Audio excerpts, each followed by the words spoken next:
Digital currency splashed onto the scene, 15 years ago it seems now. I remember people looking at it like, oh, that's just play money.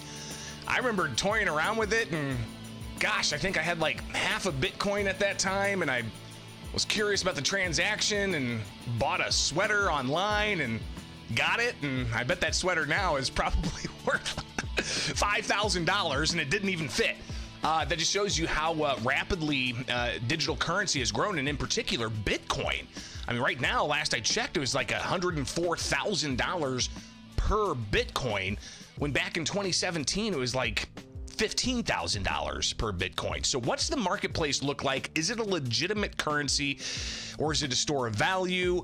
Is this the future of currency? And what kinds of things are governments, including Illinois government, doing to regulate all of that? Joining me live here on Illinois in Focus Daily is Andrew Gordon. He is somebody who's knowledgeable in this space, and I want him to introduce himself and kind of give us a lay of the land of where his expertise comes from in this field, and also talk a little bit about what Illinois in particular is doing, and maybe even what the federal government's looking to do. So, Andrew, thanks for taking time with us this morning. Go ahead and introduce yourself to the audience. Sure, Greg, and it's great to be here, great to talk about crypto, especially now, today. Bitcoin over $105,000. Who would have thought? But my name is Andrew Gordon. I'm an attorney, CPA. I've been working in the crypto industry for over 10 years, helping individuals and businesses work through complex regulations or the lack thereof over the last 10 years. And now I'm the founder of Main Street Crypto PAC, helping make sure that these voices are heard in DC as DC continues to regulate in cryptocurrency. So what are we looking at as far as the regulations that are coming down the pike? We just finished up Illinois legislative session. A measure called the Digital Assets and Consumer Protection Act did clear both chambers, so it's going to be sent to the governor soon. They've also talked about regulating digital currency ATMs. People worried about money laundering and drug dealers being able to use these types of ATMs to deposit money and such. What kinds of regulations are people looking at, and how is that going to impact a consumer's choice to be able to invest in digital currencies? The good news is that we're talking about crypto regulations. The bad news is that not all regulations are good regulations. And as there are regulations at the state and federal level, there needs to continue to be a discussion about how these regulations actually impact the everyday individual and business, the Main Street user of cryptocurrency. Because what I've seen over the last 10 years is that crypto is almost universally used for good. There are so many legitimate purposes, and it is a way to unlock the digital economy. But at the same time, we have to have safeguards in place. For example, ATMs could be used for scams, right? But we need to make sure that these are still accessible and can be used because this is a technology that we've seen can create a lot of opportunity for individual investors. But at the same time, if individuals are restricted, if they're not able to get access to tokens, access to buy Bitcoin, they're limited in the opportunities that they can have. And we need to make sure that these opportunities don't just exist for Wall Street, for the big tech titans and the big companies, and that these regulations, as they occur in DC and in the state, that we're still allowing individuals and businesses to prosper. Andrew Gordon joins us talking about digital currencies and regulations, especially in a state like Illinois. I just want to read to you a statement from one of the senators here in Illinois that passed this. It says Illinois has the 6th most losses of crypto fraud of any state in 2023, over 1,900 complaints according to the FBI. These fraud cases take various forms, such as pig butchering, where scammers will convince consumers to invest in their coin that goes up in value until the scammer executes a rug pull. We've heard about these before, Andrew. I think even the Haktua girl got into some trouble with getting involved in some people who said, hey, this coin's going to do great, and then the rug got pulled, and those who put 5 cents into a coin, and then the coin goes to 0.0000001 cent, obviously they lose a lot of money. Is this a threat to those who are trying to make it rich getting involved in these types of coins? Unfortunately, scams occur in crypto just as they occur with cash or even credit cards, one of the most rampant use cases of scams.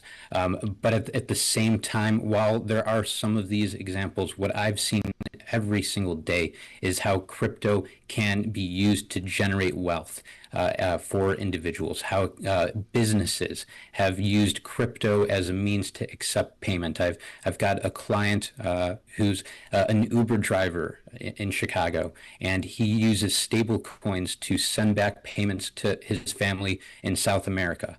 And a very legitimate purpose. And this is something that used to take manual couriers. It used to also take very expensive services, and now can be done instantly.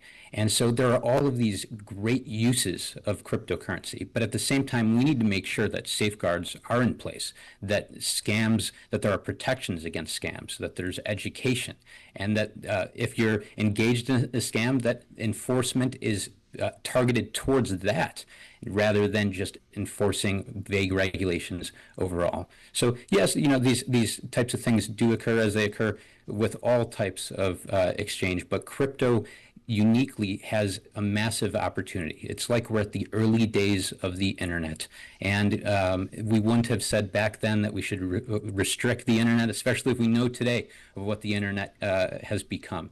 And crypto, we're still at those early days. Bitcoin's been around for about 15 years, but we're still at those early days. Adoption is in its infancy, and there's a lot of opportunity for growth and for individuals, Main Street America, the people listening to this, to actually prosper. And we need to make sure that these scare tactics are not used just to implement regulations that allow the Wall Street titans to benefit from it. Yeah, obviously, I mean, when you got the Trump administration talking about building digital asset reserves and not getting rid of any of the Bitcoin that they may have seized from criminal assets, that's an interesting trajectory that the Trump administration's on. But here in Illinois, I mean, they're looking at having the Illinois Department of Financial and Professional Regulation step up and have their own type of regulatory scheme. We're in a country, the United States of America. Each state kind of runs itself, but we've got interstate commerce.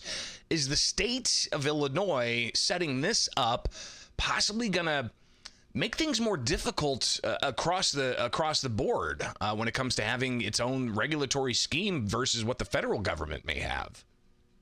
We need frameworks in place. We need certainly a federal way for crypto businesses to be launched in a way that you don't have to pay attorneys six figures in order to comply with SEC regulations, right? If that is the framework that's in place, then that doesn't work for the everyday business. So there certainly needs to be regulations. But at the same time, we need to make sure that they are consistent and that across different states and federally, that it makes sense. And Bitcoin reserve specifically, I think, is an opportunity for states to lead, Illinois specifically. What we've seen federally and even at the states is that Bitcoin and cryptocurrencies are held and are received by the federal government and the states, but they tend or always spend them.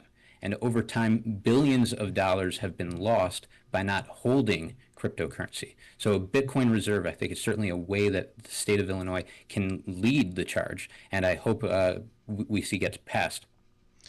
We'll see what happens with digital currency into the future. Really appreciate you joining us this morning live with Illinois in Focus Daily, and we'll have to tap into your knowledge base as we watch this develop further, not just in Illinois, but across the country. Andrew Gordon, tell people where they can find more information about you.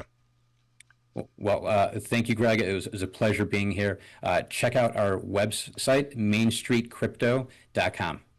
All right, Andrew Gordon, thank you again so much, and we'll definitely connect again in the near future. It's right here with Illinois in Focus Daily. Like, subscribe, hit that notification bell, and wake up with us each and every weekday morning as we break down things you need to know in the land of Lincoln.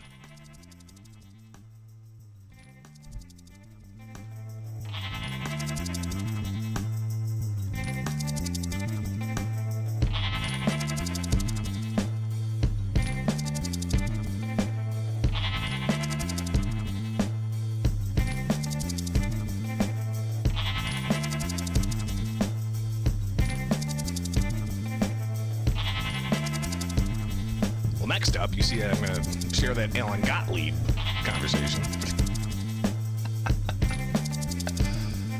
A little bit of switcherino there. Okay, let's do it.